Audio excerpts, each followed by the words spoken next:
Olá pessoal, então vamos continuar a aula aqui, tá? Eu vou dar prosseguimento nos exercícios sobre substância pura, né? Vou resolver agora o exemplo 3, tá? Então a gente começa a aula do dia 6 de outubro, tá? Terça-feira, tá? Então aqui ele tem, né, um motor que gera, né, vapor, né? A partir de, usa o vapor a partir de uma caldeira, né? Na pressão de 15 bar, né, ou 1,5 megapascal e com o título 0,98, né?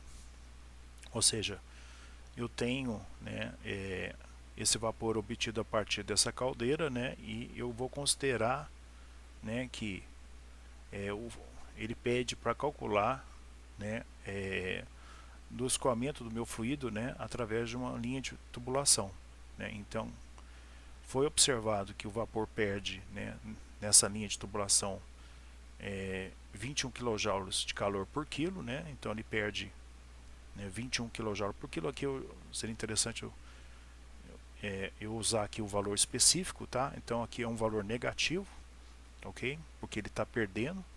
Então eu adotei a minha tubulação, né, como meu volume de controle, tá?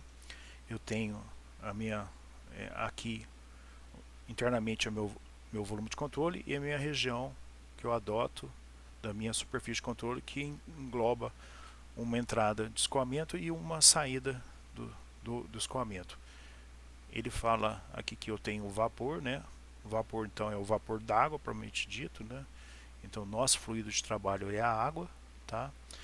E ele fala que foi observada a perda de 21 kJ de calor por quilo, né? Que é a perda que ocorre devido à transferência de calor, né?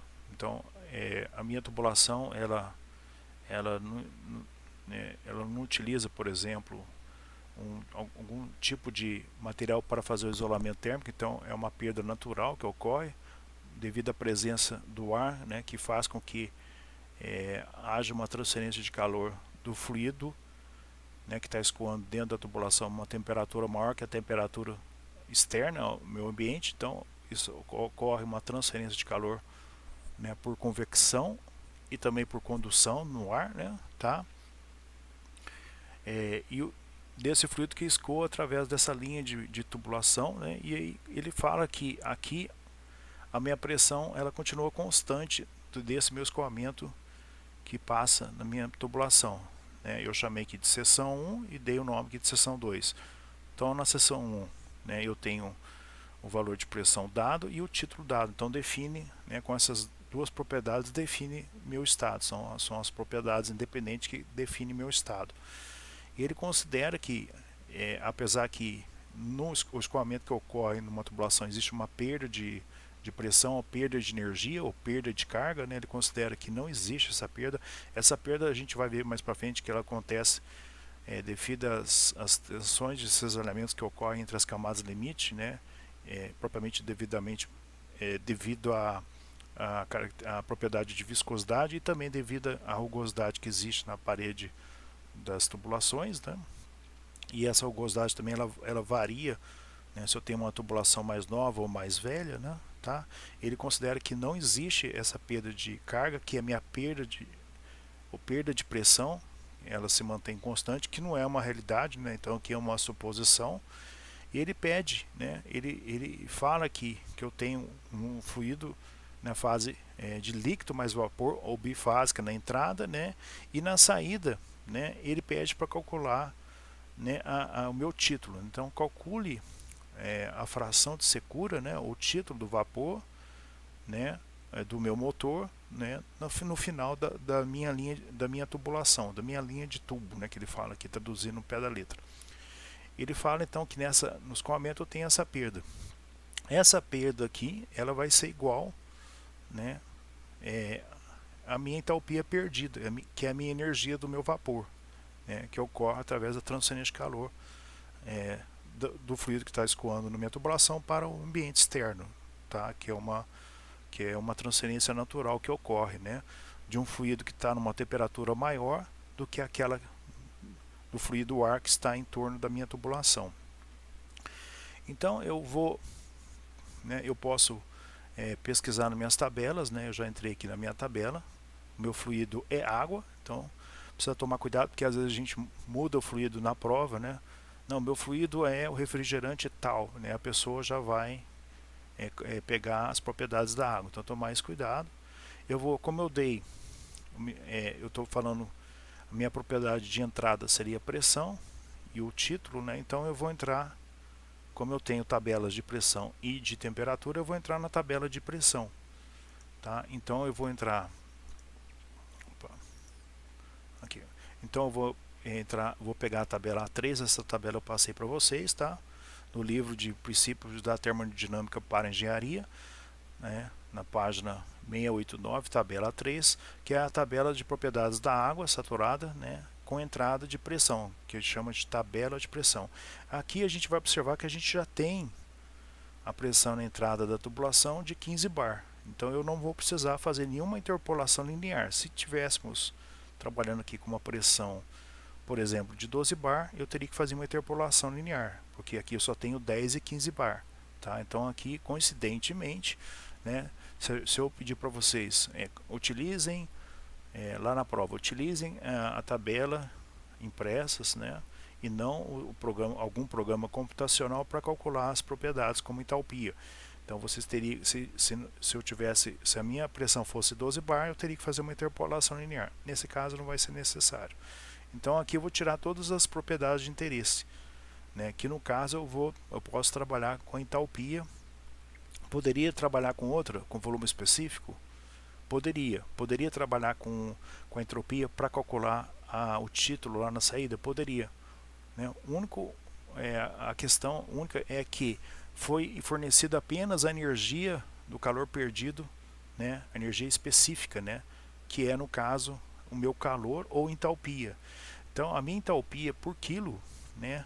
É a minha entalpia, ou seja, é a minha própria energia perdida do meu escoamento que está passando por aquela tubulação. Então eu não vou trabalhar com volume específico, não vou trabalhar com energia interna específica e nem com a entropia específica. Eu vou trabalhar com os valores de entalpia específica obtidos aqui da tabela para água saturada.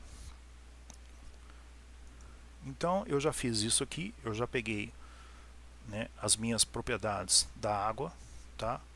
Para pressão igual 1,5 megapascal, tá? Ou 15 bar, tá? Observe que, né, se eu transformar do sistema internacional para outro sistema aqui, que é dado em bar, né, eu vou ter essa equivalência 15 bar ou 1,5 megapascal. E título igual a 0,98. Então eu tenho na entrada da minha tabulação praticamente vapor saturado seco, né, que seria equivalente a ele teria o título igual a 1,00. E eu peguei as entalpias para HL, que é entalpia para título igual a 0, entrando com pressão igual a 1,5 e x igual a 0,98, tá? No caso lá eu não precisei fazer interpolação, então eu peguei esse valor aqui, que eu estou passando o mouse, 844, e esse valor aqui, ó. A diferença eu já tenho aqui também, tá? 1947,3 kJ quilo, tá? Ele fala que no exercício, né, que ele perde 21 kJ de calor, tá, por quilo. Então esse calor é equivalente à minha entalpia, tá? Então como é que eu vou fazer? Eu vou utilizar essa expressão aqui, deixa eu aumentar um pouco. Eu vou utilizar essa expressão para calcular a entalpia na fase bifásica no estado 1, tá? Eu tenho os valores de tabela e entrando com título igual a 0,98 eu calculo a entalpia na minha entrada, tá? A seção de entrada da minha tubulação, que é esse valor aqui, 2.751 kJ por quilo.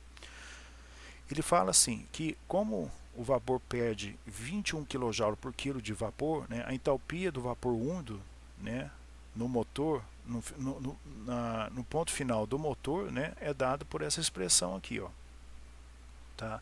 Só que eu não tenho o título na saída, que é o X2 aqui, né? O que acontece? Eu vou pegar essa energia do meu fluido que eu calculei na entrada, que é a minha entalpia específica na seção 1, tá? E vou subtrair, né, a minha perda de calor, que ele me forneceu durante que o escoamento tem, né, durante o seu, que o meu fluido tem durante o seu escoamento. Então eu vou subtrair essa entalpia na entrada menos esse calor perdido durante o seu trajeto entre a seção 1 e a seção 2. Então eu vou obter na saída, tá, a minha energia, o meu calor, né, a minha energia, que é quilojoule por quilo. O que eu vou fazer com isso daqui? Eu vou colocar isso aqui como sendo, né, a minha entalpia na saída, H2. Na saída eu já obtive, né, para a pressão de 1,5 megapascal ou 15 bar, tá? Eu já obtive minhas propriedades para título igual a 0, a meu HL aqui, que é 845, e para título igual a 1. Tá? Então eu já tenho esses valores aqui. Então eu vou substituir aqui, como a minha pressão se manteve constante na seção 2, tá? E eu vou utilizar essa entalpia que eu calculei aqui, retirando o valor de perda, que é 21 kJ por quilo, vou igualar esse valor ao a entalpia H2 na saída. E assim eu consigo, dessa forma, calcular meu título, né? Como foi possível calcular o título, significa que na saída, né, eu continuo tendo, né, um fluido bifásico, ou seja, uma mistura de líquido mais vapor, tá? E o resultado é o título é igual a 97%, tá ok? Vamos continuar aqui, vamos pular por mais exercício aqui. Exercício 4. Então eu fiz aqui as minhas anotações também. Deixa eu ampliar um pouquinho aqui. Tá.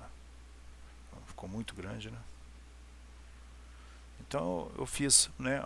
Acredito que é interessante, né, cada um tem o seu estilo, né, para resolver o exercício, tá? É interessante que cada um tente fazer essas anotações para poder facilitar não só a compreensão, mas também a recuperação de dados e fórmulas também, né? Então, o que acontece aqui? Ele pede aqui, ó, calcule a entalpia de 1 kg de vapor, né, na pressão de 8 bar e com um título 0,8, tá? Então eu tô a minha seguinte condição se encontra aqui, ó, ele quer calcular a entalpia, tá, né, do meu vapor d'água, né, tá ok? Tá subentendendo aqui que o meu fluido é água, tá? Quando eu tenho essa condição aqui, ó, quando eu atinjo, né, o meu fluido para um título igual a 0,8 e uma pressão de 8 bar. Ele pergunta quanto que devo ter, seria necessário ser rejeitado de calor, né, para que aumente de 2 kg o seu vapor, né, do estado inicial zero, que ele chama aqui, onde a minha água estaria a 20 graus Celsius, né? Então eu tenho que, aqui eu anotei algumas condições, né, que a gente vai utilizar, o calor específico da água, tá? 4,18 kJ/kg vezes Kelvin, tá? Eu tenho que essa condição que ele fala, né, que ele quer saber quanto que o calor seria necessário, seria necessário rejeitar, né, para que aumente, né, de 2 kg de vapor d'água, né, até o estado, né, a partir do estado que eu chamei de um estado zero aqui, da água a 20 graus Celsius, né? Então eu tenho a condição que ele mencionou, né, de 8 bar e 0,8, né, e título 0,8. A entalpia de 1 kg de vapor, né, das tabelas, né, para pressão igual a 8, né, eu vou tirar esses dois valores. Então aqui para 8 bar, né, vamos ver se está certo, vamos ver se tem, né, para 8 bar, aqui, ó. Então eu vou tirar a entalpia 721 e 2769. 721 e 2769. Tem uma pequena diferença, tá? E esse valor aqui é o calor latente de vaporização, que é esse valor aqui menos esse, eu tenho esse valor aqui que ele chama de HFG, tá? Fazendo o cálculo da entalpia, né, para esse estado aqui, então aqui eu fiz eu representei aqui no diagrama temperatura versus volume específico, né, a minha condição do meu fluido na região bifásica, tá? eu tenho aqui para título igual a 0,8, né, e a pressão que ele mencionou que é de 8 bar, eu calculei nesse estado 1 aqui, nesse estado que eu chamei de estado 1, então a entalpia do meu fluido, tá, na região bifásica aqui, eu tenho então líquido mais vapor, tá. Aqui o calor é requerido para aumentar 2 kg desse vapor, né, da água, a partir da água de 20 kg, né, então no estado 0, o que acontece? Eu já tenho o calor já que a minha água já possui automaticamente. Então, se a minha água, né, mesmo que ela esteja, né, na pressão de 20 graus Celsius, né, tá, o que acontece aqui? Eu vou ter um valor de entalpia de energia na água nessa temperatura de 20 graus Celsius. Tá? Então, se eu observo isso aqui, né, que eu vou ter um processo que não vai alterar a minha pressão. Né? Então, 8 bar é igual a 0,8 megapascal. Então, a minha água, né, para essa pressão e essa temperatura, né, observe que eu vou ter que o meu fluido, né, ele se encontra no estado líquido. Como é que eu sei isso? Quando eu vou nas tabelas, né, e eu entro com esse valor de pressão aqui, né, ou 8 bar, então se eu for lá na tabela com a pressão de 8 bar, né, significa que a minha temperatura de saturação é 170,4 Celsius. Né? Então, o meu fluido, a água, né, estando nessa pressão de 8 bar, né, para ele começar a entrar em ebulição, em vaporização, ele precisa atingir a temperatura de 170,4 graus Celsius. Então significa que o meu fluido, né, que eu estou fazendo um processo, né, isobárico, né, então a pressão não está sendo modificada, onde o meu fluido está recebendo ou perdendo calor. Então o meu fluido, para essa pressão aqui, né, que é 8 bar ou 0,8 megapascal, né, nessa temperatura ele se encontra no estado líquido, né, visto que a sua temperatura de saturação é 170,4 graus Celsius, como acabei de falar. Então, se ele está a temperatura de 20 graus Celsius, se essa temperatura para aquela dada pressão, né, é menor que a temperatura de saturação, significa que o meu fluido está na fase líquida. Tá? Então, para me calcular essa variação, né, ou a energia que o meu fluido contém, né, para essa condição que eu chamei de estado zero, né, eu vou pegar, né, a minha entalpia, né, da definição de calor específico, né, que é a variação de entalpia pela variação de temperatura. Aqui eu calculo a minha entalpia, né, que é o calor específico, a pressão constante, vezes a variação de temperatura. Né, ou eu posso tirar aqui dos programas. Tá? Nas tabelas, né, interpolando ou não, dependendo da tabela, né, o meu valor obtido foi 85,3 kJ se eu entrar lá com a pressão 0,8 e a temperatura 20 graus Celsius. Tá? Calculando através da definição de calor específico, né, eu vou obter o valor aproximado de 84 kJ por quilo e não 85,3. Tá? Então ele fala que é o seguinte, que isso aqui, esse valor é o calor requerido por unidade de vapor, né? Então eu tenho a minha energia da água na temperatura de 20 graus Celsius, ela tem essa energia que é 84 kJ por quilo, que eu chamei, como repito aqui, como estado zero. E chamei no estado de zero, com a pressão de 0,8 megapascal ou 8 bar e título igual a 0,8, eu chamei de meu estado 1 aqui, tá? Para facilitar a gente poder conversar. Então, o meu calor requerido, tá, do vapor, tá, nessa condição 1, tá, eu calculei aqui em cima, que é 2358,1 kJ por quilo, menos a energia da água, que eu chamei de 84 no estado zero. Então, para mim, o que significa esse valor resultante aqui, essa diferença? Esse 2274,1 kJ por quilo é o calor necessário que eu preciso, né, fornecer a minha água na pressão de 0,8 megapascal e temperatura 20 graus Celsius para ela chegar no estado 1, que é esse ponto 1. Então, para mim sair desse estado 0, que eu chamei de 0 aqui, e chegar no estado 1, né, eu preciso dessa energia aqui, que é 2.274,1 kJ por quilo. Só que ele pediu o quanto de calor seria rejeitado, né, para aumentar 2 kg de seu vapor a partir, né, da água a 20 graus Celsius, né? Então, quanto que eu preciso desse calor? Tá? Então, como ele falou em 2 quilos, eu vou ter que multiplicar esse valor por 2 quilos, né? Como eu estou multiplicando por 2 quilos, eu vou ter a minha resposta, né, vai ser em joule, ou quilojoule, né? Então, se aqui eu obtive, né, a minha energia para mudar o estado, tá, do estado 1 até o estado 0 até o estado 1, que é 22,74 por quilo, né, significa que isso aqui é a energia que eu utilizei, né, para passar do estado 0 para o estado 1 por 1 kg, evidentemente. Se eu quiser 2 kg, basta multiplicar por 2. Né, então eu vou obter não uma energia específica, né, ou calor específico, mas assim somente uma energia, né, no sistema internacional, que é em joule. Tá bom?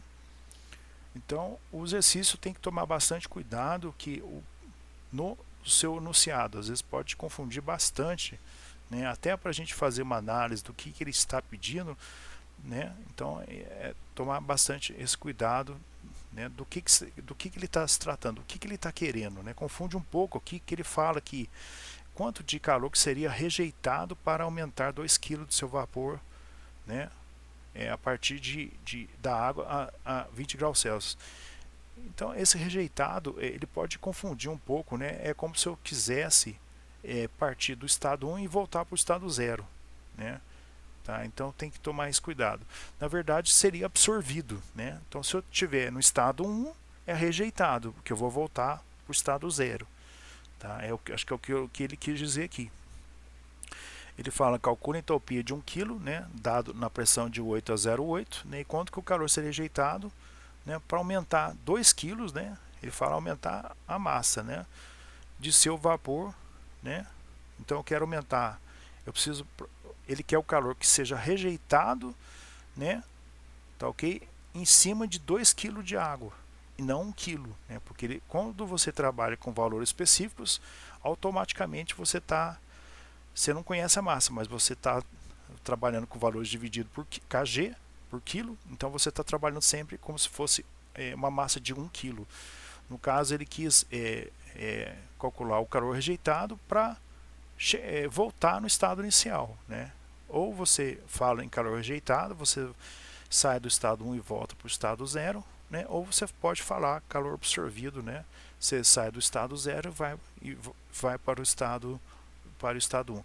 Observe também aqui nesse exercício, né, que ele não fala nada. Ele fala apenas que o fluido se encontra numa pressão de 8 bar, né, e não fala mais nada em relação à pressão, né. Então observe que a gente considera que o processo é isobárico, né. Então esse processo acontece a pressão constante. Ele não menciona nada daqui, né.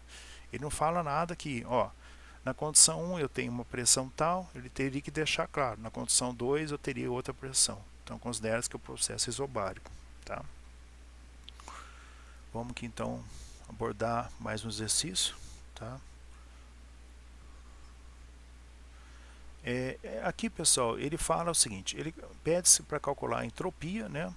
A gente viu lá, né, que a entropia, deixa eu até abrir aqui o paintbrush, né? Ele pede para calcular a variação de entropia, tá? Que é uma propriedade, é igual o calor absorvido, tá? Ou rejeitado, tá? Sobre a temperatura. Então a gente vai ver que a entropia, quando eu tenho uma variação nula de entropia, né, o meu sistema, né, eu vou ter um processo adiabático reversível. Então o meu sistema não troca calor com a vizinhança e considera que ele passa a ser, ele é submetido a um processo que não tem perdas, né? É reversível, tá? Reversível, adiabático reversível, tá? Mas nem sempre quando eu tenho um processo que é adiabático, né, que não tem troca que é um processo que não tem troca de calor, nem sempre ele é um processo isentrópico, ou seja, onde o S, né, não existe, é constante, né? Tá? Então isso é uma coisa importante. Quando que eu tenho, por exemplo, um exemplo aqui clássico, né, que é a válvula de expansão, né? Eu tenho o escoamento de um fluido, de repente ele é estrangulado, né? Aqui eu vou ter, né, que eu tenho um processo isentalpico, né? A entalpia não varia, né? A pressão cai, né? É um processo adiabático? Mas é um processo irreversível, tá? Então aqui existe um aumento, né? Se olhar no diagrama de Moulier, existe um aumento da entropia. Aqui a entropia é maior que zero, tá? Mas a entalpia não varia. Então nesse processo, né, se eu tiver uma mistura aqui de líquido mais vapor antes de passar na válvula de estrangulamento, aqui é um canal que o fluido meu está de repente estrangulado, né? Isso aqui é a válvula de expansão, o tubo capilar que é utilizado em circuitos de refrigeração, como na geladeira da casa da gente, né? O meu fluido é estrangulado, né? Se eu tiver, como eu estava falando, uma mistura de líquido mais vapor aqui antes de passar na válvula, né, eu vou ter que a minha temperatura vai cair, mas não vai haver troca de calor com o meio ambiente. É um processo adiabático, mas é um processo irreversível, né? Então eu quero dizer que isso daqui, né, ele não tem troca de calor, mas tem variação de entropia. Então, mas quando eu tenho, né, um sistema que percorre um processo isoentrópico, ou seja, a entropia é constante, né, eu tenho que, né, o meu fluido está sendo submetido a um processo adiabático, que não tem troca de calor. Mas nesse caso aqui, ele não tem troca de calor, mas não é, a variação da entropia não é constante aqui, no caso de um tubo capilar. Eu tenho aumento de entropia aqui, tá? Então, calcule a entropia, né? Então ele está querendo calcular. A entropia é dado em joule, tá? No caso aqui a entropia específica, tá? Por quilo, sem específica, letra minúscula, né? Vezes o Kelvin, tá? Aqui é temperatura, tá? Não é tempo. T maiúsculo é, tá? Então ele está querendo calcular aqui a entropia, né, de 1 kg, tá? Nas tabelas a gente tem tabelado esses valores de entropia. Vamos ver o que ele está pedindo. Calcule a entropia de 1 kg, né? Então, se ele fala 1 kg, já é uma entropia específica, né? Então, você a massa é igual a 1 kg, mas você vai trabalhar com valores específicos.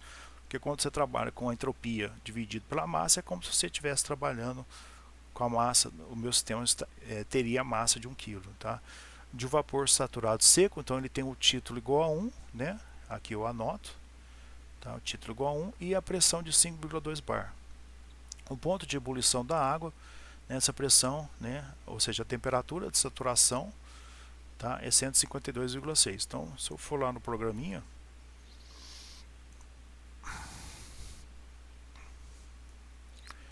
né? Então eu vou escolher o fluido água, vou calcular aqui as propriedades, tá? Ele deu que eu vou ter que passar 5 megapascal, 5,2 bar para megapascal, já passei aqui, tá?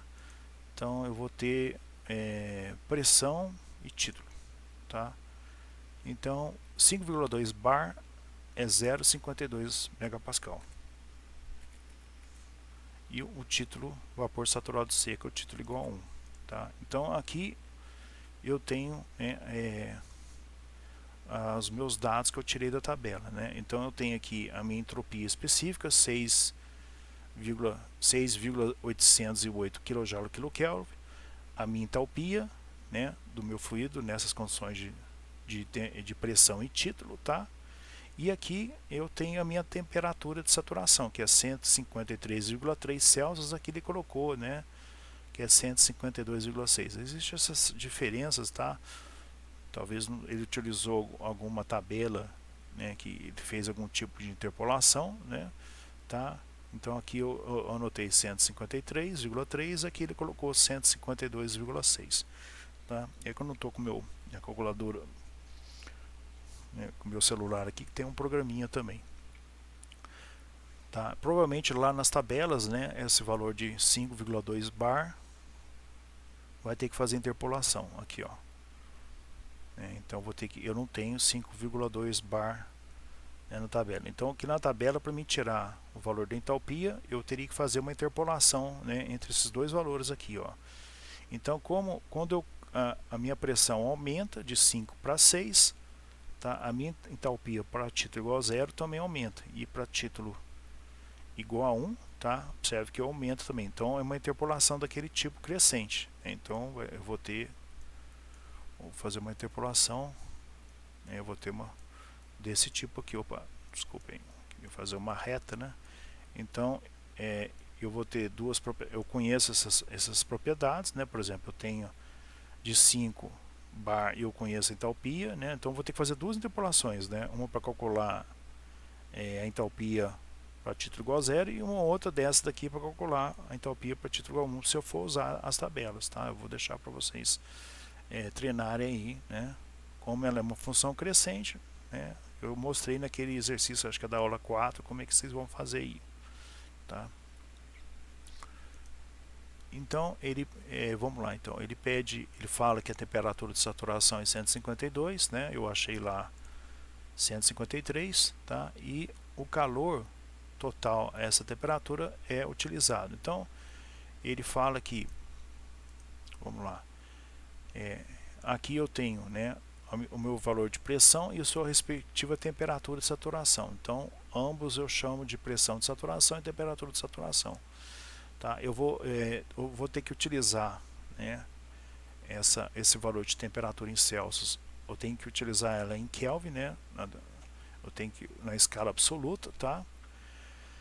Eu tenho, né, as minhas entalpias, né, que eu tenho que para título igual a 1 e título igual a 0, tá? Que eu tiro das tabelas para essa pressão, e a diferença, né, dessa entalpia para essa eu tenho aqui, né, que é o meu calor latente de vaporização, né? Ele fala aqui que nós conhecemos a entropia de 1 kg, né, do vapor saturado seco, né? Eu posso tirar, né, pelas tabelas ou utilizando essa fórmula, né, tá? Então eu vou ter aqui, ó, para mim obter, né, calcular a minha entalpia, né, para o vapor saturado seco, né, eu tenho que a minha entalpia do meu fluido na fase líquida e a minha entalpia, né, ou seja, a minha entropia, né, do meu fluido quando ele atingiu o estado de vapor saturado seco, né? Então eu tenho que fazer essas duas somas. E como é que aqui eu tiro das tabelas, como eu tirei aqui, que é esse valor aqui, que eu vou substituir aqui, e vou substituir a minha temperatura, porque quando eu acabo de evaporar meu fluido, né, ele vai evaporar na temperatura de saturação. Então eu vou dividir por esse valor aqui. Agora eu preciso calcular esse valor aqui. Lembrando lá atrás, né, a entropia para a fase líquida é dada por essa expressão aqui, ó. Essa aqui que eu estou passando o mouse, tá? 2,3, aqui é o meu CP da água, né? W aqui de water, água em inglês, né? A temperatura de saturação dividido por 273. A temperatura de saturação, né, eu tenho que utilizar ela na escala Kelvin, tá? Então eu fiz aqui, transformei aqui, né? Aqui já está transformado, né? 152,6 para Kelvin, tá? Eu vou substituir esses valores, né? O CP da água é em torno de 4,2, né? O calor específico da água ele varia também com a temperatura, tá? Eu estou adotando aqui, né, o valor de 4,2, né? Da tabela eu achei 4,18, tá? Então eu vou fazer essa divisão, né? Aqui eu tirei a entalpia, que é o meu calor latente de vaporização, e eu vou chegar nesse valor aqui. Eu vou fazer esses cálculos e vou chegar aqui no valor de 6,803. No meu programa, tá? O que eu fiz? No programa computacional, né? Ele fala o seguinte, né? Encontra entropia, né, para uma dada condição, né? E ele deu o valor de pressão, ele se encontra como vapor saturado seco. Então eu tenho duas propriedades que vão definir meu estado. Então eu tenho a pressão e eu tenho o título, né? Então ele deu o título igual a 1, não, então a gente tem o vapor, meu fluido, somente como vapor saturado ou vapor saturado seco. E ele aqui mencionou, né, para essa pressão ele deu também a pressão a temperatura de saturação, né? E o calor total, ele fala que como ele fala que meu fluido já é um vapor saturado seco, né? Ele fala que, como ele falou que que essa daqui é a minha temperatura de vaporização, ele quis dizer aqui nessa segunda parte do texto que o meu fluido foi completamente evaporizado, né? Mas ele já fala aqui que o meu fluido é um vapor saturado seco, ou seja, que ele já tem título igual a 1. Então ele apenas pediu nesse exercício para calcular a entropia usando as fórmulas, né? Como se calcula através das fórmulas, né? Então eu tenho duas parcelas das fórmulas, né? Se eu tivesse, por exemplo, meu fluido com pressão de 5,2 bar, né? E, por exemplo, título igual a 0,9, ou seja, eu estaria com meu fluido na região bifásica, né? Eu teria que colocar um X aqui, ó, multiplicando o HFG, né? Então aqui até eu coloquei aqui, ó, se eu tiver meu fluido na fase bifásica, né? Então eu teria que calcular a entropia da água usando essa fórmula, mas essa fórmula aqui incluindo o X, que é o título. Como o título é igual a 1, né, que eu tenho vapor saturado seco, né, o X aqui sumiu dessa fórmula. Aqui eu coloquei a fórmula de forma mais considerando que eu posso ter o meu fluido esteja na fase bifásica, né? Tá? Então das tabelas eu, né, como eu mostrei aqui, eu tenho o valor direto, né, no programa computacional. Nas tabelas termodinâmicas, né, como eu falei, eu teria que fazer interpolação para a pressão eu estou clicando aqui, ó, para a pressão de 5,2 bar. Então, como o fluido é água, eu entro para a tabela de pressão, então eu voltaria aqui, ó, né? Eu estou passando o mouse aqui, ó, entre 5 e 6 bar. Então essa tabela que a gente vai usar para a prova, né, ela não tem, tá, o valor de pressão de 5,2 bar, tá? Então eu tenho que fazer, como eu estou querendo, eu vou precisar dessa entalpia aqui, que a entalpia que é o meu calor latente de vaporização, meu fluido, que é o valor da entalpia para que o meu fluido se transforme por completo em vapor saturado seco, né? Então eu tenho que fazer a interpolação entre esses dois valores, 2108 e 2086, tá? E é somente esse valor que eu vou ter que fazer a interpolação, tá? A temperatura aqui eu vou utilizar aqui em cima a minha temperatura de saturação, né? Que é a minha entropia, né, que eu vou ter da água para que ela saia daquela temperatura e atinge, né, que atinge o estado de líquido saturado, né, que seria equivalente a título igual a 0, né. À medida que eu for fornecendo mais energia, eu vou ter essa parcela aqui de entropia para calcular a minha entropia total do meu fluido, que se encontra aqui na fase bifásica, né. Ou melhor, se encontra como vapor saturado seco, desculpem, né, porque ele falou que vapor saturado seco, tá? É um exercício simples, mas tem o conceito, né, como que se calcula, né, a grandeza utilizando as fórmulas, né, e a gente está fazendo comparação, né, utilizando o programa computacional e as tabelas termodinâmicas, tá? E novamente também prestar atenção em relação ao enunciado, né? Está gravando aqui. Tá ok, tá gravando. Vamos continuar então. Então vou fazer mais um exercício aqui, tá? Mais dois exercícios a gente... Isso, vamos fazer mais esse exercício aqui, ó. Ele pede aqui calcular, parecido com o outro, exatamente parecido com o outro, como eu tinha acabado de falar, né? Ele pede aqui para calcular a entropia agora de 1 kg, né? Ou seja, a entropia de 1 kg é a entropia específica, tá? Porque se eu pegar entropia letra S maiúscula, tá? Dividido por 1 é a mesma coisa que eu esteja pedindo para calcular a entropia específica. Então ele não coloca o termo em inglês aqui específico, em inglês, né? Então pede para calcular o vapor úmido, né? Se ele falou que também é vapor úmido, então eu estou na região bifásica. Se o vapor é seco, né? Vapor saturado seco, significa que o meu fluido tem título igual a 1. Se ele falou aqui que o meu vapor é úmido, então o meu fluido se encontra na região de líquido mais vapor, região bifásica. Então no caso ele deu a pressão e deu o título. Então eu vou usar essa fórmula aqui em cima, da mesma forma que eu fiz antes, né? Vou utilizar o CP da água, 4,2 ou 4,18. A temperatura eu vou ter que tirar das tabelas, né, para essa pressão aqui de 8,4 bar, que é 8,84 megapascal. Eu vou tirar as entropias, tá? O valor da entropia líquida, tá? Se for o caso, né? Eu posso tirar direto, tá? Ou eu posso calcular por essa fórmula aqui, tá? Então eu tenho duas possibilidades, tá?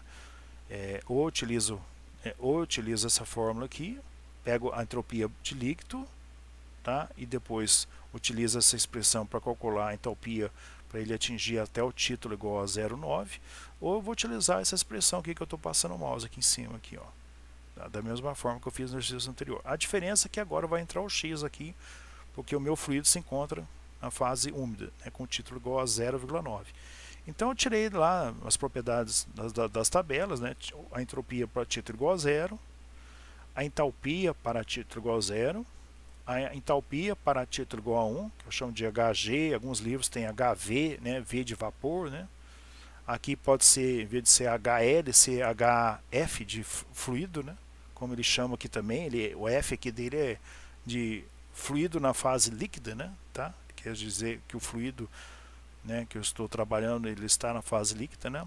E para essa pressão ele tira aqui o valor da minha temperatura de saturação. Ou seja, para essa pressão, como ele tem essa pressão e esse título, né?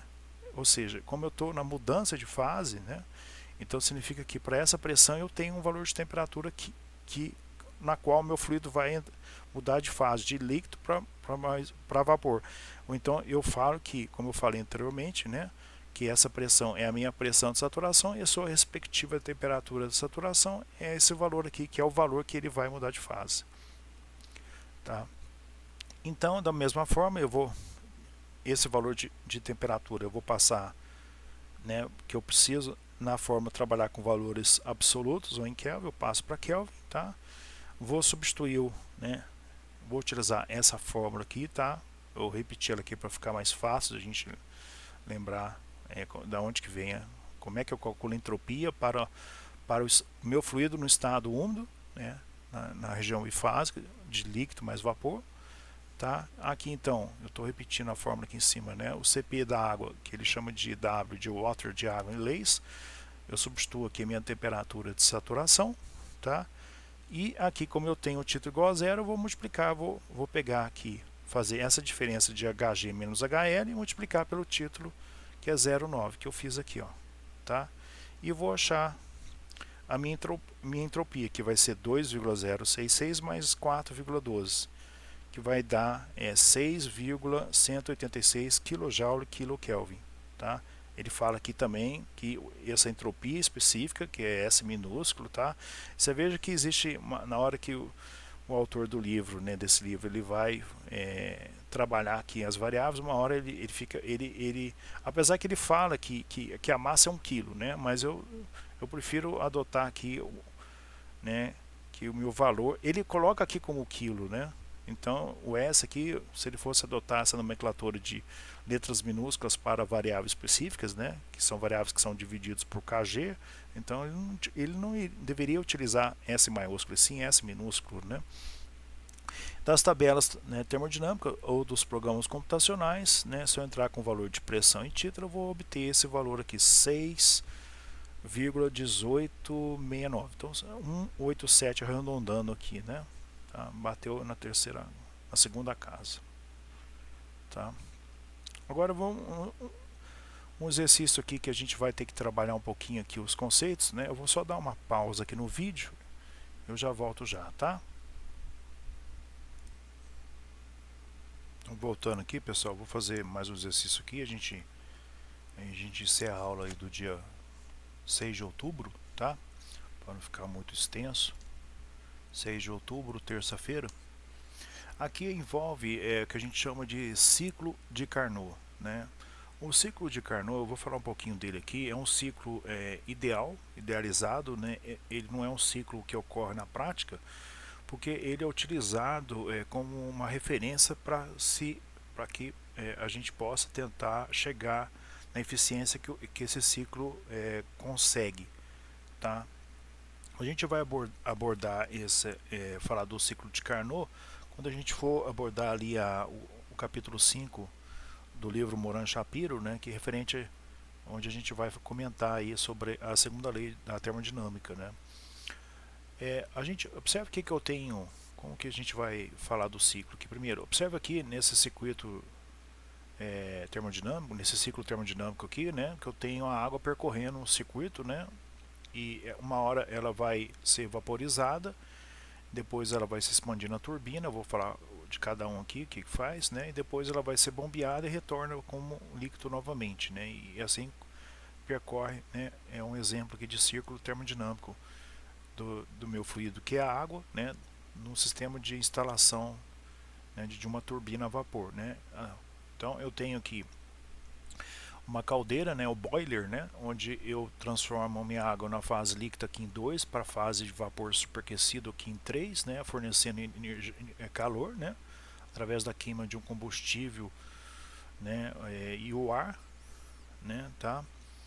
E nesse caso aqui a turbina ela vai ser utilizada, né, vai ocorrer uma expansão desse vapor superaquecido que se encontra aqui em 3, né, a gente fala que vai ter uma expansão do meu fluido, né, aqui em 3 eu tenho energia térmica, né, eu tenho o meu fluido aqui como vapor superaquecido, né, e o fluido se expande na turbina, né, ou seja, ele passa aqui pelos discos e pás da turbina e ocorre uma queda de temperatura, uma queda de pressão, né, e essa energia, né, que o meu fluido tem no ponto 3, né, é transformada em trabalho mecânico de eixo, né.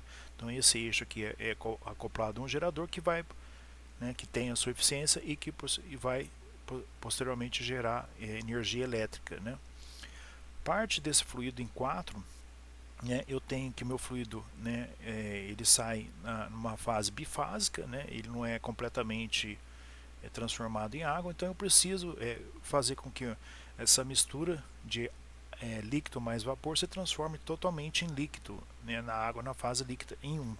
Então aqui o condensador é um trocador de calor que utiliza água de resfriamento externo, né, para poder condensar parte do meu fluido que ainda se encontra como vapor d'água em 4, depois que ele passa pela turbina a vapor, né. E na fase 1 eu tenho que ter, né, para que eu faça o bombeamento da minha água, o meu fluido, né, na fase totalmente líquida, né, esse fluido é bombeado, então aqui ocorre, né, o meu trabalho aqui mecânico é igual o meu volume específico da água ou a massa específica da água vezes a variação de pressão. Então aqui eu tenho uma pressão baixa e aqui eu tenho uma pressão alta, né. Novamente esse meu fluido, a água, recebe calor, transforma-se em vapor e por aí vai. O que acontece no ciclo de Carnot? É um ciclo um ciclo de, esse material que eu achei legal, vou ler aqui com vocês. O ciclo de Carnot é uma situação ideal. Então, o que é ideal? Ele não considera que existe perdas, né, devido às irreversibilidades no meu processo, né? Então ele considera que o meu processo é reversível. Então ele fala que esse ciclo é um ciclo ideal, ou seja, não é real. Então processos reais, ao contrário do ciclo de Carnot, não são isotérmicos, né? Então aqui, né, esses processos que estão descritos aqui, 1, 2, depois 2, 3, 3, 4, 4, 1, são processos considerados não reais, tá? Então, nesses processos que está desenhado aqui, eu tenho que, ele fala que assim, melhor a gente ler aqui, processos reais não são isotérmicos. Então, observe que aqui que eu tenho aqui um processo isotérmico, aqui eu tenho outro processo isotérmico aqui 4,1 e aqui um processo isotérmico 2,3, né? E tenho dois processos aqui isoentrópicos, que são processos que eu considero que não existem perdas, né? A gente vai ver isso mais para frente, ou seja, não existe variação da minha entropia, né, quando eu estou entre 1 e 2, né, entrando com trabalho na bomba para que o meu fluido seja bombeado. Tá? Outra observação também é que a minha bomba, eu vou ler aqui, ela tem que trabalhar com líquido. E aqui no ponto 1 eu tenho na entrada da bomba uma mistura de líquido mais vapor. Isso é prejudicial. A bomba ela trabalha com líquidos e os compressores, né, aqueles que tem lá nos postos de gasolina que ajuda a gente a encher os pneus do carro da gente, né, os compressores trabalham com a compressão de gases. Né? Então o gás ali é armazenado no tanque de reservatório e a gente vai ali e enche o pneu do carro.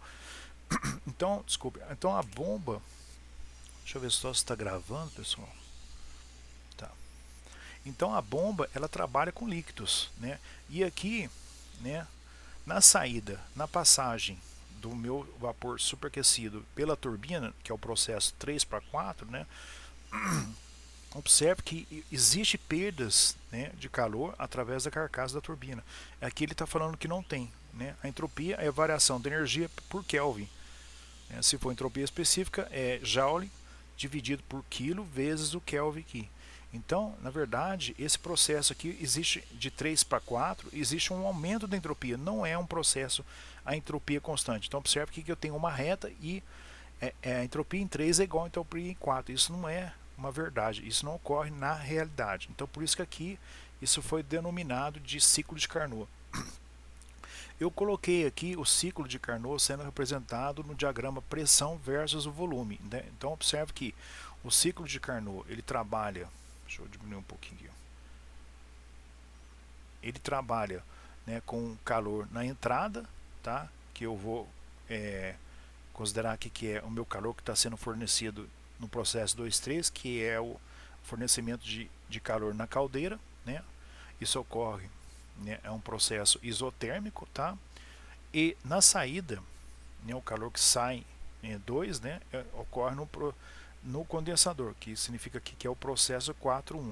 Então o calor que entra no processo, né, ele entra na caldeira, e o calor que sai, ele sai lá no condensador. No diagrama pressão versus volume, ele é dado dessa forma aqui, né? Então eu tenho o processo ou o ciclo que ocorre, né, nessa extração de turbina a vapor, né, que eu estou representando ela como se fosse se ela pudesse ser representada através do ciclo de Carnot.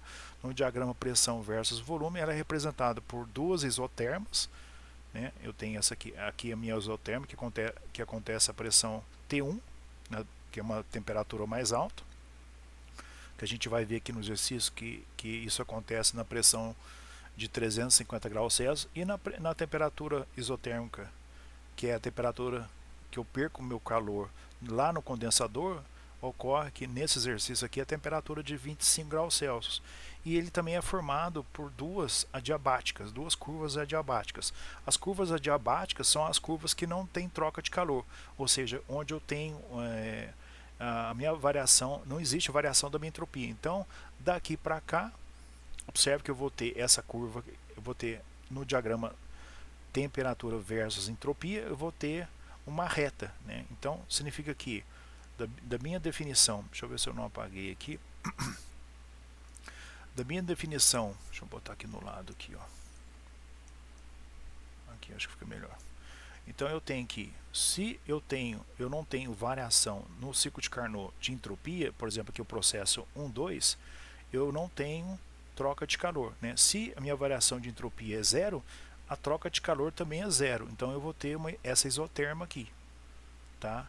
Seria equivalente, né? Essa isoterma seria equivalente aqui ao processo 1, 2. No processo, né, 3 para 4, que é o processo que eu estou saindo lá da minha turbina, que o meu fluido está passando pela turbina, tá? Então deixa eu focar um pouquinho para cá. Aqui de 3 para 4 é esse processo aqui, de 3 para 4 no diagrama temperatura versus entropia. No diagrama pressão versus volume, o ciclo de Carnot ele é apresentado assim. Então, né, a minha isoterma, né, no diagrama PV, eu consigo ver a isoterma, né, nesse processo que seria de 3 para 4. Né, por isso que eu tenho aqui uma linha adiabática, desculpe, que não tem troca de calor. No diagrama TS, né, significa que se eu não tenho troca de calor e o processo aí é ideal, que é um processo chamado de ciclo de Carnot, nesse caso aqui de um ciclo de potência que está gerando calor através de uma turbina, né, eu não tenho a minha variação de entropia. Tá? Então por isso que no TS eu tenho uma linha reta aqui na saída da turbina, no processo de 3 para 4, que aqui eu tenho um trabalho sendo gerado pela turbina, né? Aqui é o meu trabalho mecânico 3 quadros gerado pela turbina. No diagrama PV eu tenho esse processo de 3 para 4, ele sai de uma isoterma T1, ou seja, eu significa que em 3 eu tenho a temperatura T1 e em 4 eu tenho a temperatura T2. tá? Seria essa temperatura T2 aqui, né? Então o meu processo de 3 para 4 no diagrama PV, ele acontece em cima de uma curva adiabática. Já no diagrama TS ele acontece com S constante. Então S3 é igual a S4. É um processo isoentrópico. A entropia não varia. Tá? Então vamos, então deixa eu ler aqui então que eu não li, né? Então processos reais não são isotérmicos, né, como aqui está acontecendo, ou diabáticos perfeitos, né? No caso aqui, os diabáticos seriam representados pelos processos 1 e 2 e 3 e 4. A gente vai falar isso mais adiante, tá no capítulo 5, tá? Quando a gente for abordar, repito, a segunda lei da termodinâmica. O trecho da turbina 3-4, por quê? O que ele fala aqui, ó? Esse trecho aqui da turbina 3-4 teria água e vapor, o que reduziria sua vida útil e eficiência mecânica. Por que isso? Porque na turbina, né, quanto maior a minha energia que entra na minha turbina, né, vai ser a tendência depende de vários fatores, evidentemente. Eu vou ter uma eficiência melhor, né, na geração do trabalho mecânico. Existe perda? Existe, mas aqui eu considero, né, no ciclo de Carnot, né, que não existe perda, né, é um processo idealizado, é um processo não real. Então ele observe que, né, logo no início, né, o ideal é que eu tenho, né, meu estado, meu estado 3 mais ou menos nessa região aqui, né, como vapor superaquecido, com altos valores de temperatura e pressão, e não como vapor com vapor saturado seco na entrada da turbina. Logo que esse vapor começa a se expandir, vai ter uma mistura. Nos primeiros estágios da turbina, né, ela é formada por vários estágios, né, ele já vai passar por uma região de líquido mais vapor. Isso é problemático, porque isso vai diminuir muito a eficiência da turbina e vai ter problemas de corrosão, porque eu vou estar expandindo dentro de uma turbina logo nos primeiros estágios a água, né? Mesmo que seja em pouca quantidade, mas isso é prejudicial. É o que ele fala aqui. Então ele fala que o trecho da turbina 3-4, né, teria água e vapor, o que reduziria sua vida útil e eficiência mecânica, né? Então o ideal é que eu tenho, repito, né, na entrada da turbina vapor superaquecido com valores altos de pressão e temperatura, que vai me ocasionar valores altos de entalpia específica, que é kJ por quilo. Seria também difícil, ele fala aqui nesse trecho aqui, um trecho 1 para 2, né, quando eu preciso de energia mecânica para bombear meu fluido água até o 2. Só que aqui no ponto 1 eu não vou ter água, eu vou ter mistura de líquido mais vapor. Isso é prejudicial também para a bomba.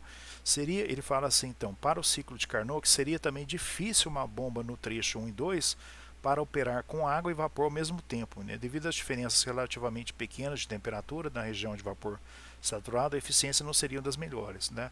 Então, como eu falei, assim várias, quando a gente for falar também lá, depois que a gente for fazer cálculo de perdas de carga em escoamento, né, a gente parte a gente utiliza a primeira lei da conservação de energia, que é a primeira lei da termodinâmica, né? A gente utiliza certas hipóteses simplificadoras e a gente obtém uma equação que chama a equação de Bernoulli, né? Essa equação de Bernoulli é a primeira lei na qual não considera as perdas, né? Mas como que a gente vai aplicar essa equação a problemas reais de engenharia?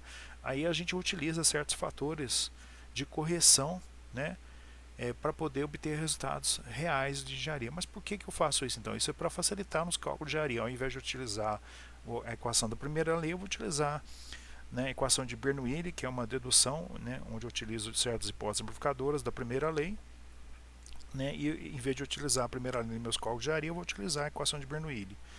Tá?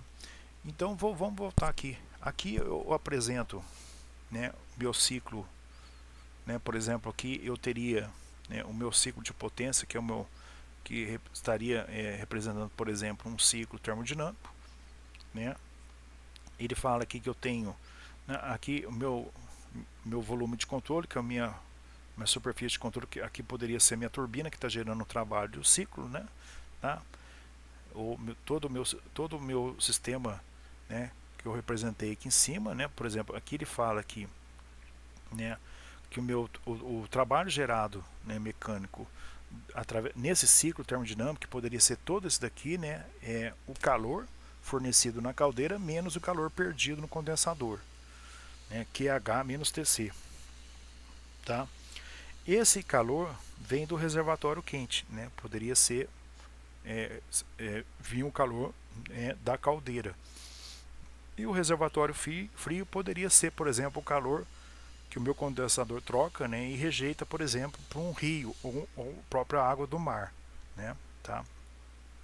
Então ele fala que o meu trabalho no ciclo de potência, que é um ciclo que fornece trabalho mecânico, né, como esse daqui de cima, que é o ciclo de Carnot, ele fala que o meu trabalho do ciclo é a diferença, né, do calor do reservatório maior, que poderia ser dado pela minha caldeira, ou boiler, né, menos o trabalho perdido, né, por exemplo, depois que o meu fluido passa pela turbina. Esse calor perdido eu chamo de QC, C de cold, frio, e H de hot, quente. Então esse calor é perdido, como eu falei, ele é trocado com água de resfriamento, ele é perdido para, por exemplo, para um rio, para a água de um rio, né?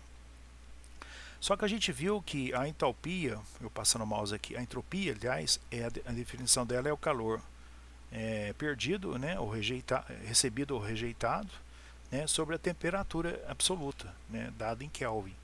Né. Se eu pegar aqui o meu calor, né, isolar aqui, eu tenho aqui o meu calor, a variação, né, do meu calor aqui, né, rejeitado, né, ou recebido, é o produto da variação da entropia, não específica, tá? Porque aqui eu estou trabalhando com S maiúsculo vezes a temperatura absoluta. Né? Então eu fiz uma substituição aqui e cheguei nessa expressão aqui para o cálculo do trabalho do ciclo. Um ciclo de potência, né? Esse ciclo de potência pode ser equivalente a esse ciclo aqui, onde eu tenho uma instalação de uma turbina a vapor. Tá? E aí eu fiz essa substituição, cheguei nessa expressão, isolei a variação de entropia e obtive essa expressão aqui para o trabalho do ciclo. Né? Então, a variação de entropia é a entropia final menos inicial, vezes a variação de temperatura H menos temperatura TC. A temperatura H é a temperatura, né, absoluta, em Kelvin, né, do reservatório quente, que poderia ser o calor que veio do meu fluido, que ele saiu da caldeira, né, e o TC seria a temperatura, por exemplo, da água de um rio, do mar, por exemplo. Tá? Então eu tenho a definição.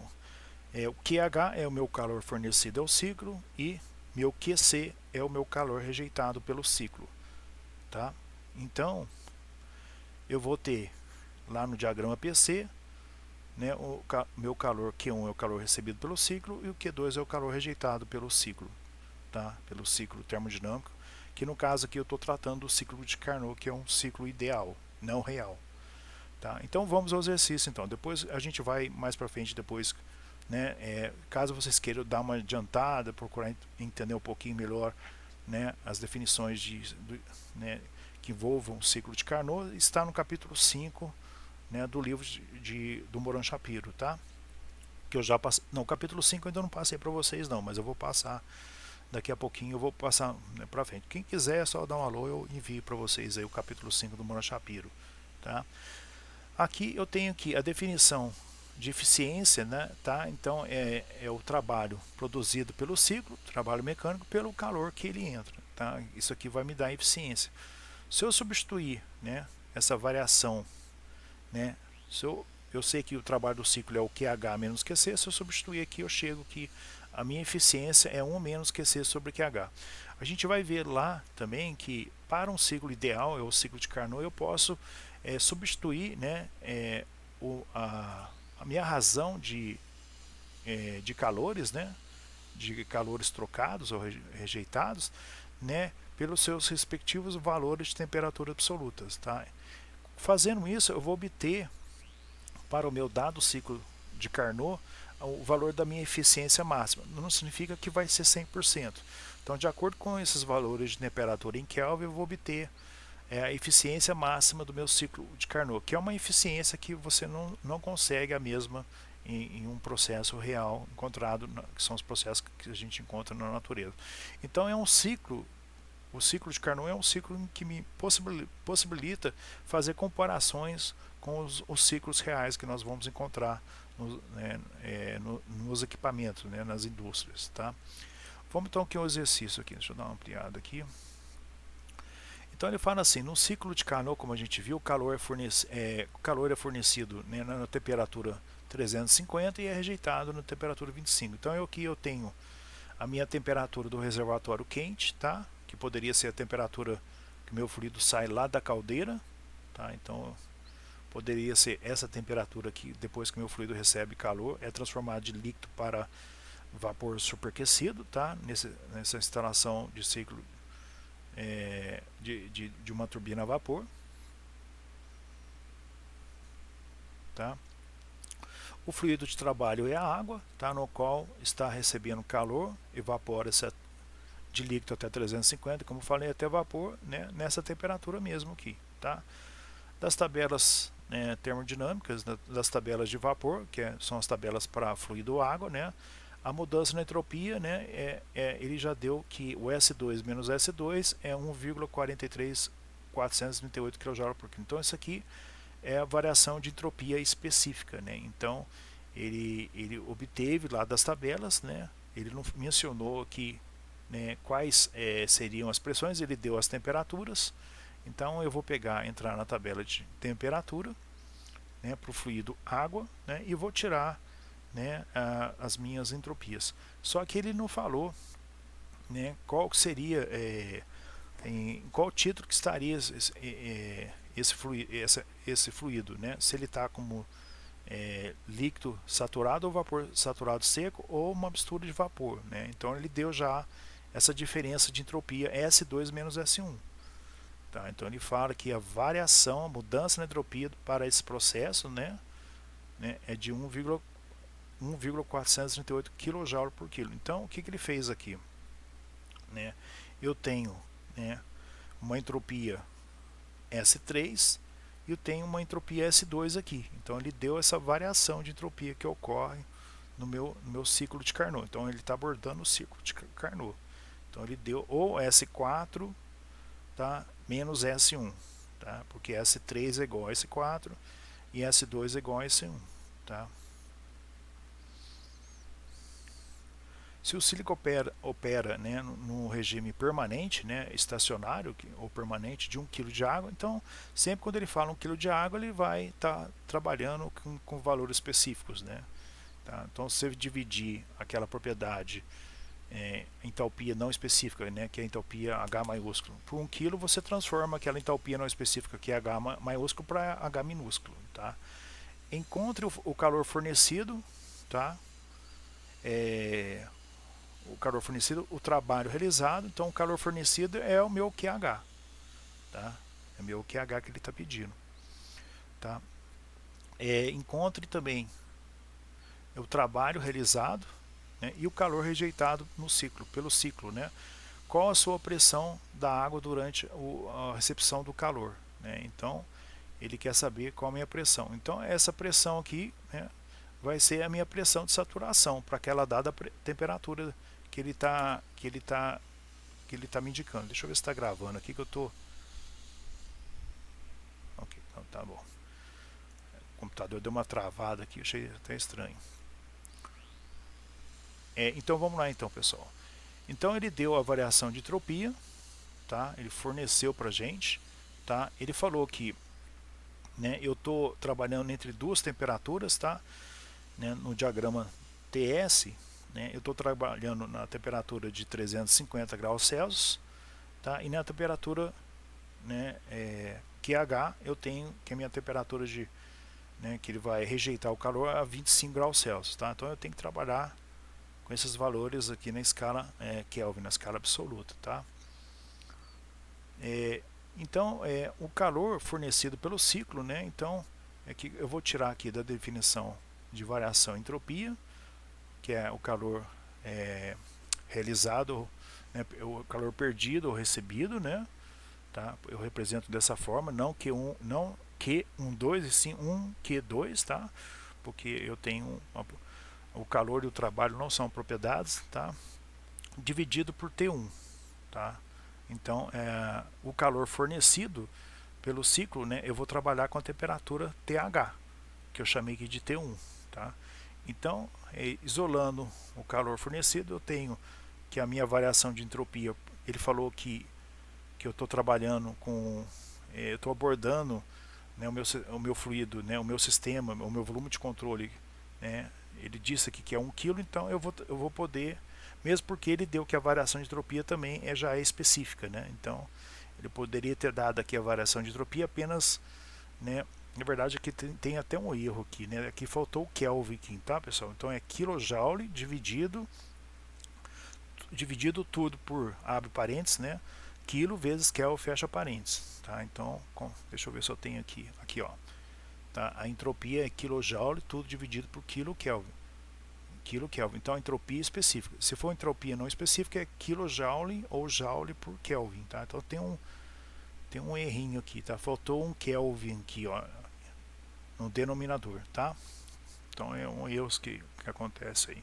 Deixa eu até, depois eu vou colocar aqui, que senão a gente, faltou um Kelvin aqui, né?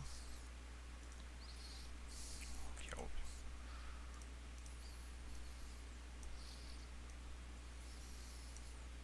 Pronto, salvar.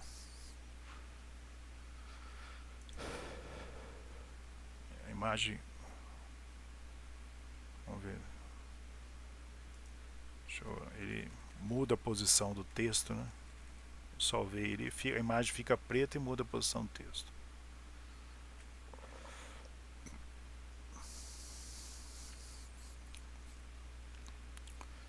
Ok, então salvei ali.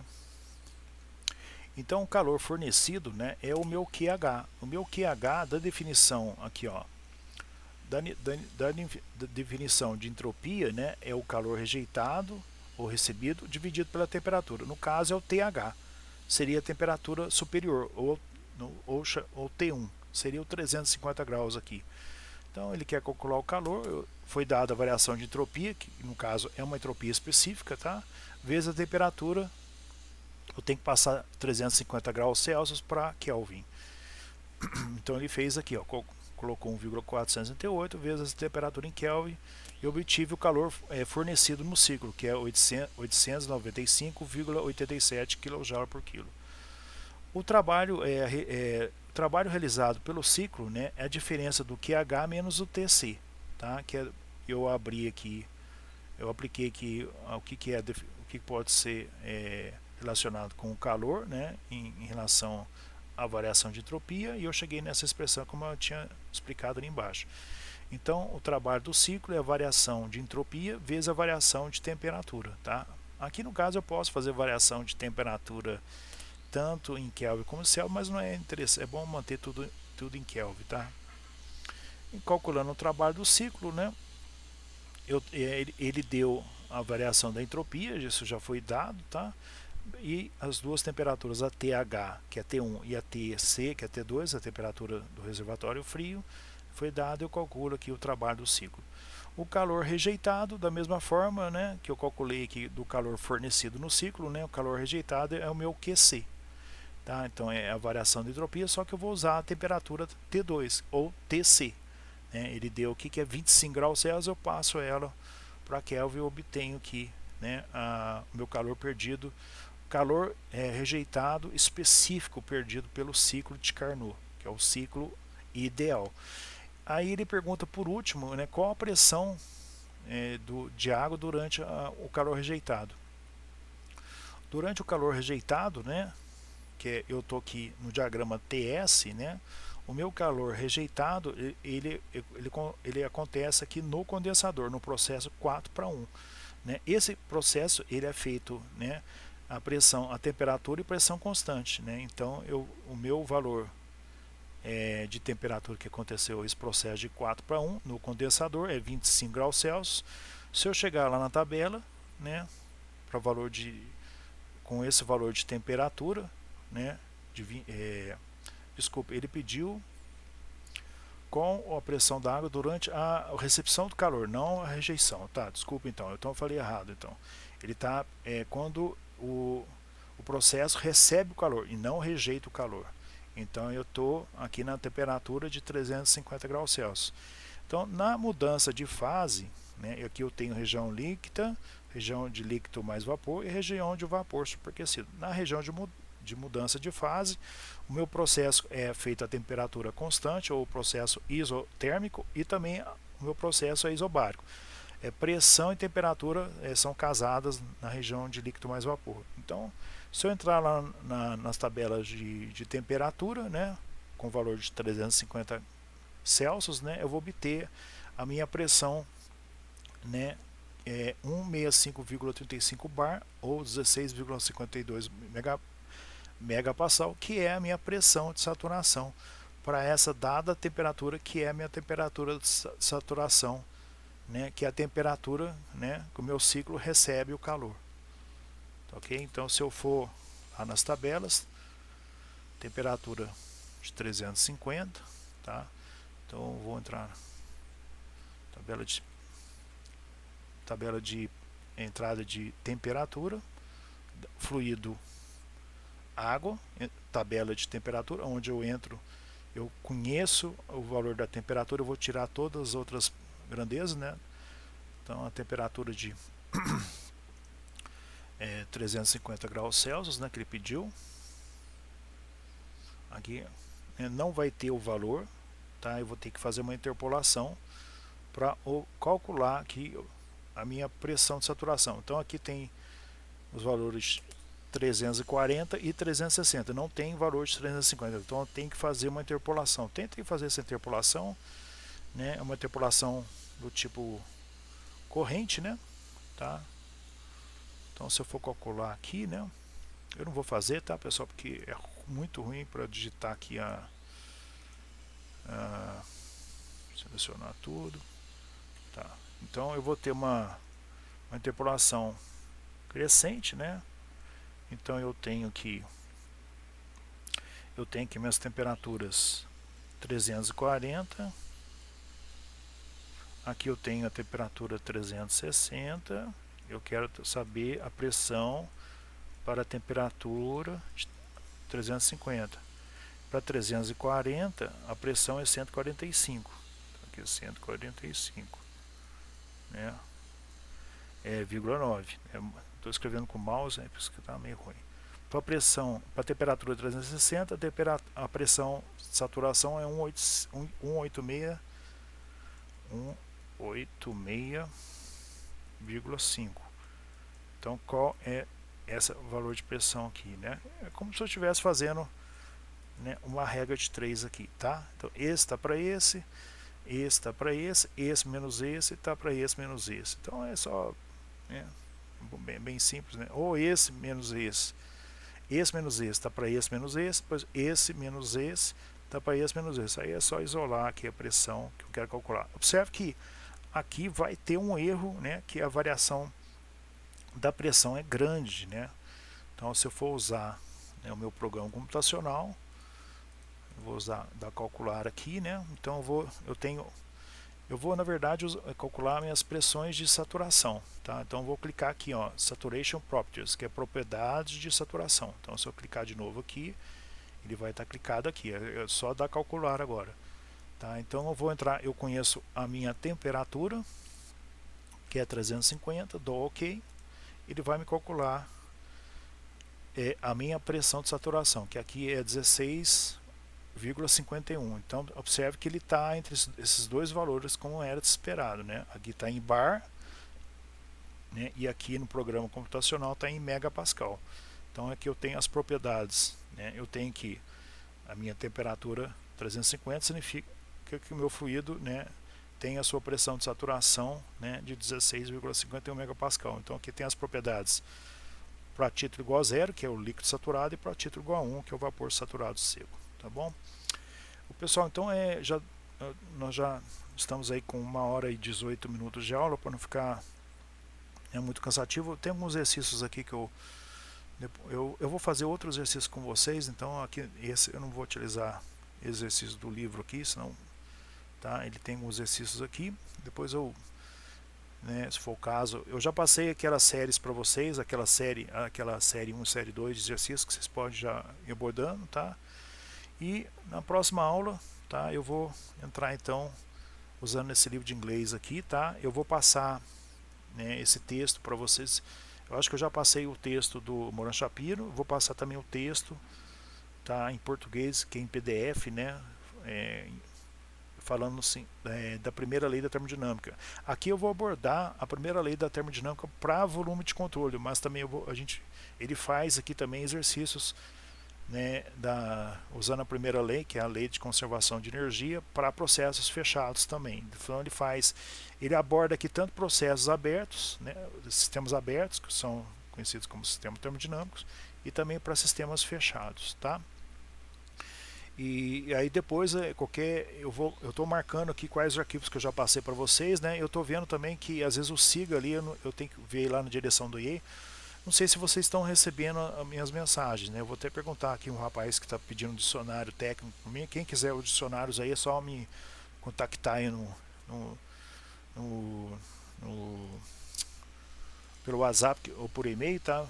Então meu WhatsApp é esse aqui, tá? Tá ok? Que eu passo, tem uns dicionários bacanas, eu passo para vocês, tá bom? Um abraço então. Então eu estou finalizando aqui agora, né, a aula do dia 6 de outubro de 2020, terça-feira. Tá ok? Um abraço aí.